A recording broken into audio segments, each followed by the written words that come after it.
Hello student, कैसे हैं आप सब। उम्मीद करता हूं कि आप लोग अच्छे होंगे। आज का जो बेटा लेक्चर है फोटोसिंथेसिस का, वो हम बात करेंगे पिगमेंट सिस्टम या फोटो सिस्टम।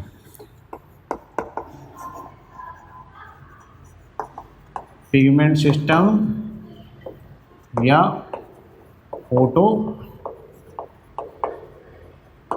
सिस्टम। देखिए, पिगमेंट सिस्टम या फोटो सिस्टम क्या होता है फोटोसिंथेसिस में। तो कलेक्शन ऑफ पिगमेंट क्लोरोप्लास्ट में कलेक्शन करके कुछ पिगमेंट कलेक्ट होकर के पिगमेंट सिस्टम बनाते हैं। बहुत सारे, एक क्लोरोप्लास्ट में बहुत सारे पिगमेंट होते हैं। कितने पिगमेंट का एक पिगमेंट सिस्टम होते हैं? तो एक पिगमेंट सिस्टम में 200 से लेकर 250 पिगमेंट पाए जाते हैं। कितने पिगमेंट पाए जाते हैं? 200 से लेकर 250 पिगमेंट पाए जाते हैं एक पिगमेंट सिस्टम में। एक पिगमेंट सिस्टम में ऑलवेज जो होते हैं वो ऑल टाइप के पिगमेंट होते हैं। एक को छोड़ करके क्लोरोफिल ए, एक क्लोरोफिल ए को छोड़ करके सारे जो पिगमेंट पाए जाते हैं इसके अंदर पिगमेंट सिस्टम के, मान लो अगर किसी पिगमेंट सिस्टम में 250 हैं पिगमेंट, तो एक छोड़ करके 249 सारे के सारे पिगमेंट सिस्टम LHC कहलाते हैं। क्या कहलाते हैं? LHC। एक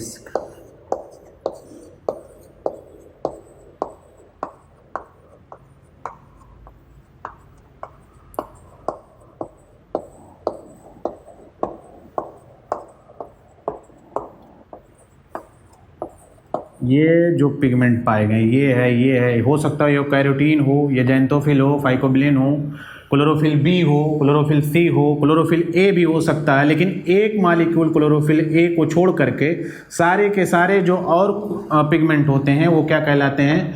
LHC, या तो लाइट हार्वेस्टिंग कॉम्प्लेक्स। क्या कहलाते हैं? Light harvesting complex. ये जो क्लोरोफिल ए होता है इसको क्या कहते हो? Reaction centre. ठीक, या इसका दूसरा भी नाम होता है और एंटीना कॉम्प्लेक्स, या और कह सकते हो एक्सेसरी कॉम्प्लेक्स। ठीक है, चलिए अब जब किसी पिगमेंट सिस्टम पर जब फोटान गिरते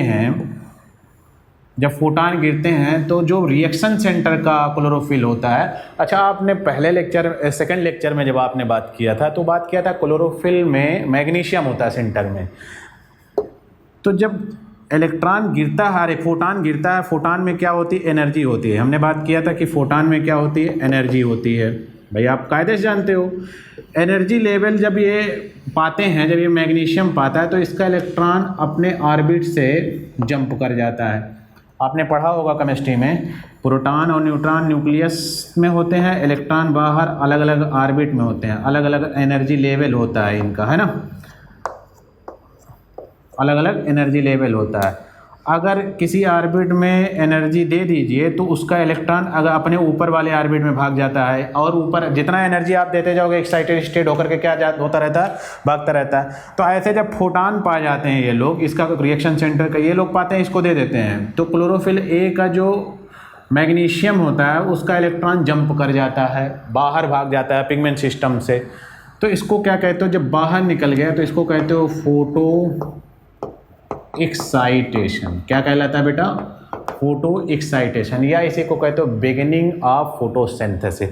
इलेक्ट्रॉन बाहर निकला तो जाएगा कहाँ? अब उसको कोई एक्सेप्टर होगा, प्राइमरी एक्सेप्टर होता है, साइटोक्रोम होता है, क्या क्या होता है वो तो पूरा फोटोसिंथेसिस में हमको डिटेल स्टडी करना है। ठीक है, फोटो एक्साइटेशन कहलाता है, या तो आप कह सकते हो बिगिनिंग ऑफ फोटोसिंथेसिस। ठीक, अब हम अगला बात करते हैं कि बेटा पिगमेंट सिस्टम जो होता है या फोटो सिस्टम 2 टाइप का होता है। एक होता है पिगमेंट सिस्टम फर्स्ट, एक होता है पिगमेंट सिस्टम सेकेंड। तो देखिए,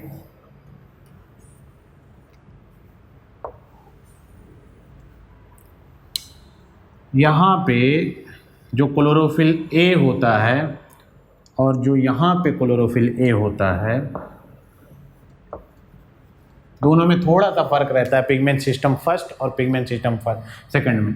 यहाँ का क्लोरोफिल ए जो होता है वो मैक्सिमम 700 नैनोमीटर की लाइट को एब्जॉर्ब करके अपना फोटो एक्साइटेशन कर सकता है। कितने? 700 नैनोमीटर की लाइट को, वेवलेंथ की लाइट को भी क्या कर सकता है, वो फोटो एक्साइटेशन करवा सकता है। ये भाई साहब पिगमेंट सिस्टम सेकेंड क्लोरोफिल ऐसा ए होता है कि ये 680 नैनोमीटर के नीचे या 680 नैनोमीटर तक ही की वेवलेंथ की लाइट को ही ये एब्जॉर्ब कर सकते हैं और फोटो एक्साइटेड। अगर 682 वेवलेंथ की लाइट इनको फोटॉन मिल रहा है इस पिगमेंट सिस्टम को, तो वो लोग फोटो एक्साइटेशन या इलेक्ट्रॉन बाहर नहीं निकाल सकते हैं। अच्छा, और कुछ चीज़ें देखिए।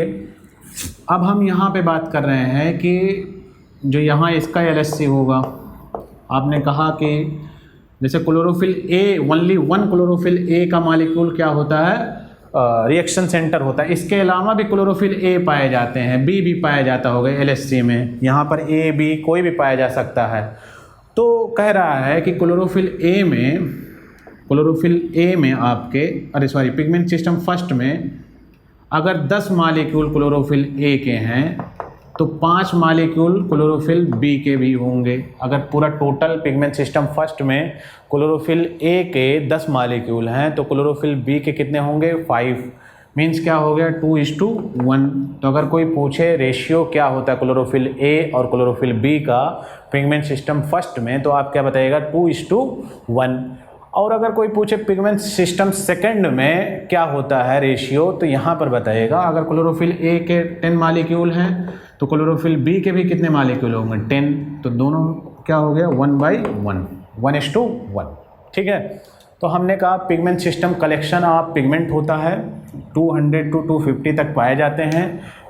एक मॉलिक्यूल क्लोरोफिल ए को छोड़ करके और सारे जो होते हैं एक्सेसरी होते हैं। एक वो जो होता है रिएक्शन सेंटर होता है, फोटॉन जब एनर्जी पाता है तो अपना इलेक्ट्रॉन बाहर कर देता है। ये कहाँ जाता है, अभी वो बात किया जाएगा।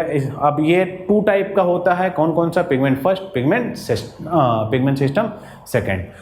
अब चलिए हम नेक्स्ट टॉपिक पे चलते हैं बेटा, बात करते हैं मैकेनिज्म ऑफ फोटोसिंथेसिस क्या होता है। तो चलिए देखते हैं।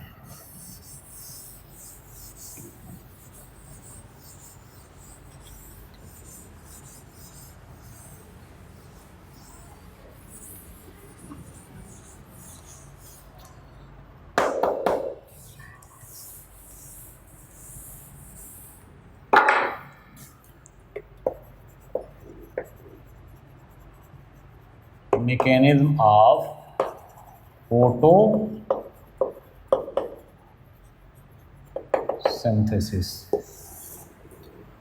तो मैकेनिज्म ऑफ फोटोसिंथेसिस को 2 पार्टों में डिवाइड किया गया। आप जानते हो, एक होता है light phase reaction,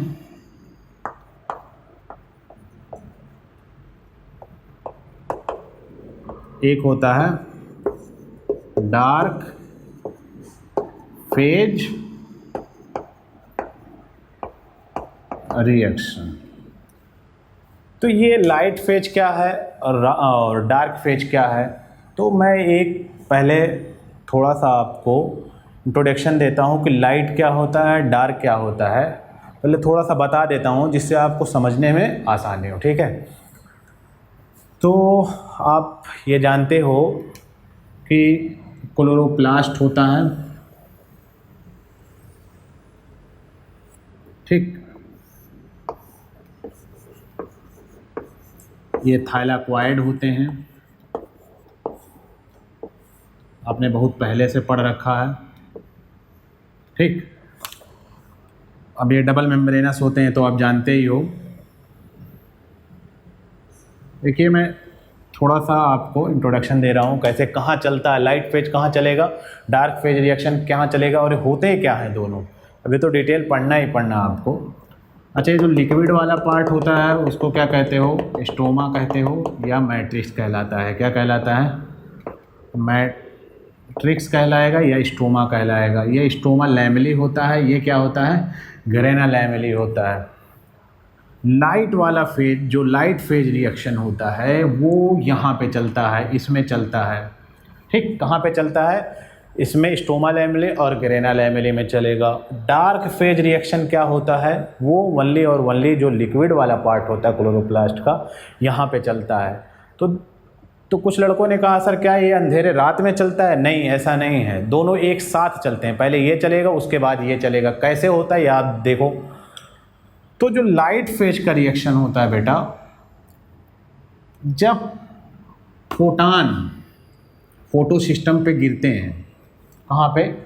photo system पे गिरते हैं, पिगमेंट सिस्टम जो आपने पढ़ा, तो इलेक्ट्रॉन जंप करके और कहाँ जाते हैं? यहीं पर जाते हैं और कुछ बनाते हैं, एटीपी बनाते हैं। क्या बनाते हैं? तो मैं पहले हेडिंग डाल ले रहा हूँ, light phase reaction. Light phase reaction में एक चीज़ बनाई जाती है, एटीपी, और क्या बनाया जाता है? NADPH2। ये दो प्रोडक्ट आपके लाइट फेज रिएक्शन में, फोटान आया सन की रेस से आया फोटान, अब पिगमेंट सिस्टम पे गिरा, उसका इलेक्ट्रॉन जंप किया। इलेक्ट्रॉन कहाँ जाता है? अभी इसे लाइट फेज रिएक्शन में ही बात करेंगे उसकी। जब इलेक्ट्रॉन जंप किया लाइट फेज रिएक्शन में, हमको मिला क्या? बनाएंगे क्या हम? एटीपी बनाते हैं, और क्या बनाते हैं? NADPH2 बनाते हैं। क्या बनाते हैं? NADPH2 बनाते हैं। अब इस NADPH2 एटीपी और NADPH2 को यहाँ पर भेज देते हैं मैट्रिक्स में। कहाँ? यहाँ बना, उसका कहाँ भेज दिए? मैट्रिक्स में।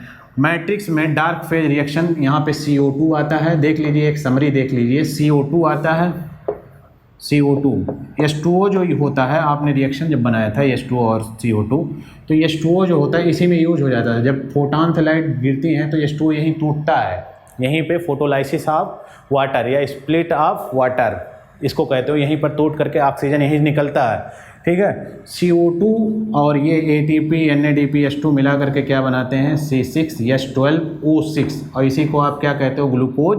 तो डार्क फेज में जो चलता है, सेकेंड वाला डार्क फेज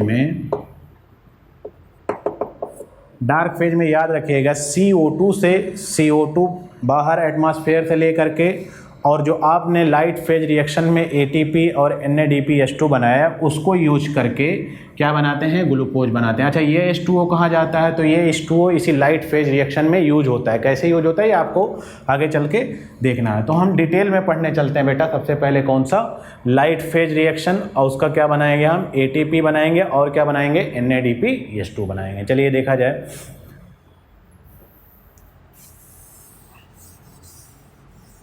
तो आपको समरी समझ में आ गई होगी कहाँ चलना है आपको, कैसे कैसे, थोड़ा लंबी प्रोसीजर है। तो हम सबसे पहले क्या देखते हैं? पहले लाइट फेज देखते हैं। लाइट फेज रिएक्शन को एक और नाम देते हैं हिल रिएक्शन, क्योंकि सबसे पहले इसको कौन से साइंटिस्ट ने डिस्कवर किया था? रॉबर्ट हिल ने, इसलिए क्या कहलाता है? लाइट फेज रिएक्शन कहलाता है। अच्छा, ये फोटोकेमिकल रिएक्शन भी कहलाता है। जब फोटान गिरेगा तभी ये स्टार्ट होगा लाइट फेज रिएक्शन। अगर फोटान नहीं आ रहे हैं या लाइट नहीं है तो लाइट फेज रिएक्शन स्टार्ट नहीं हो सकता है। होता क्या है इसमें? तो आपसे मैंने बताया ATP बनाना है, और क्या बनाना है? NADPH2 बनाना है। ये दो चीज़ बनानी है हमको लाइट फेज रिएक्शन में। तो बनते कैसे हैं? तो आपका जो पिगमेंट सिस्टम होता है बेटा, आपने पढ़ा कि क्लोरोफिल A होता है, जब इस पर यहाँ पे LHC होते हैं, जब इस पर फोटान गिरते हैं तो इलेक्ट्रॉन जंप कर जाता है। क्या कर जाता है? इलेक्ट्रॉन जंप कर जाता है। सबसे पहले इसको कोई प्राइमरी एक्सेप्टर होता है जो पकड़ता है, यहाँ पर उसी क्लोरोप्लास्ट में ही चल रहा है, उसके थाइलाकोइड मेम्ब्रेन में या स्टोमा लैमेले के मेम्ब्रेन में इलेक्ट्रॉन एक्सेप्टर होता है। तो कभी क्या करता है? इलेक्ट्रॉन अप में जाता है, कभी ऐसे डाउन में जाएगा। अभी आप आगे पढ़ोगे इसको। तो जब डाउन में जाता है तो एनर्जी लिबरेट करता है। क्या करता है? जब क्लोरोफिल A से मैग्नीशियम एटम से इलेक्ट्रॉन जब निकला तो कभी अप में जाता है, और जब डाउन पाथ में जाएगा, जब भी नीचे की तरफ जाएगा तो एनर्जी लिबरेट करेगा। क्या करेगा? आपने पढ़ा होगा कि न्यूक्लियस को छोड़ करके अगर ऊपर जा रहा है इलेक्ट्रॉन तो क्या करेगा? एनर्जी गेन करेगा, उसको देनी पड़ेगी। अगर नीचे आ रहा है इलेक्ट्रॉन तो लिबरेट करेगा। तो इलेक्ट्रॉन जब नीचे आता है डाउन हिल पाथ में, तो इलेक्ट्रॉन क्या करता है, एनर्जी लिबरेट करता है, तब वहीं पर एटीपी बनता है। क्या बनता है? एटीपी बनता है, मतलब एडीपी होता है, एडीपी होता है। मतलब क्या होगा? एडिनोसिन डाइफॉस्फेट ऐसे।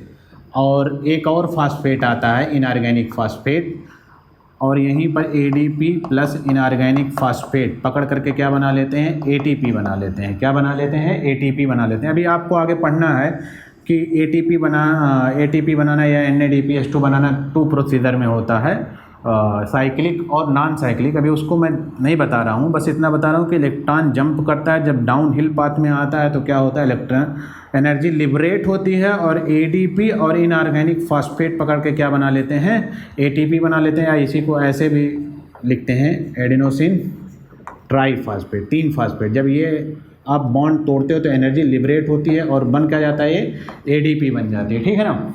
कभी उसकी बात नहीं करनी है। अब बात हमको ये करनी है कि लाइट फेज रिएक्शन में क्लोरोफिल ए से इलेक्ट्रॉन जब जंप करता है तो इसको क्या कहते हो? Photo excitation. क्या कहलाता है?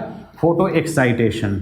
और एक चीज़ बताइए कि कितने सेकंड में करता है? 10⁹ सेकंड में। जैसे ही फोटॉन पाता है वैसे ही 10⁹ सेकंड में इलेक्ट्रॉन रिलीज कर देता है। कितने फोटॉन पे एक इलेक्ट्रॉन निकालता है? तो याद रखिएगा, एक इलेक्ट्रॉन निकालने के लिए उसको कितने फोटॉन की ज़रूरत होती है? 1 फोटॉन की ज़रूरत होती है। कितने फोटॉन की ज़रूरत होती है?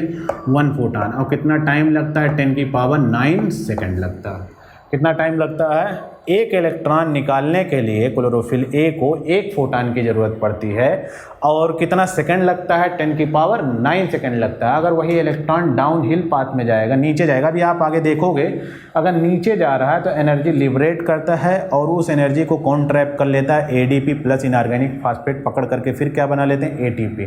उसी को ब्रेक डाउन करोगे, जब फास्फेट तोड़ दोगे फिर क्या बन जाएगा? एडीपी बन जाएगा। बहरहाल वो तो आगे चल के देखना हमको।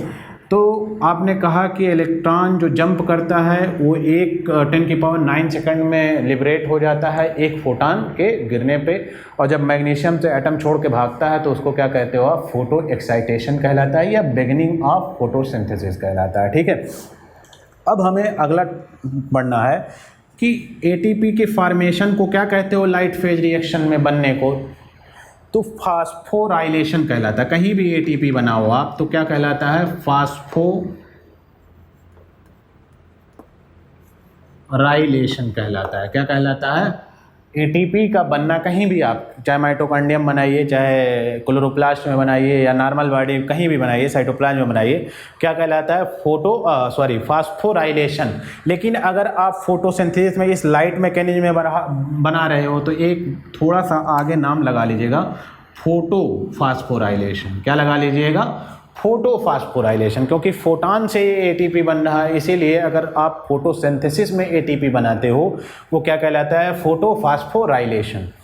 अब चलिए हम देखते हैं कि सबसे पहले आपको एटीपी बनाना है तो लाइट फेज रिएक्शन में 2 टाइप का फोटो फास्फोराइलेशन होता है। कितने टाइप का होता है? 2 टाइप का फोटो फास्फोराइलेशन होता है। एक है पहला non cyclic photophosphorylation, non cyclic photophosphorylation, और दूसरा है साइक्लिक फोटो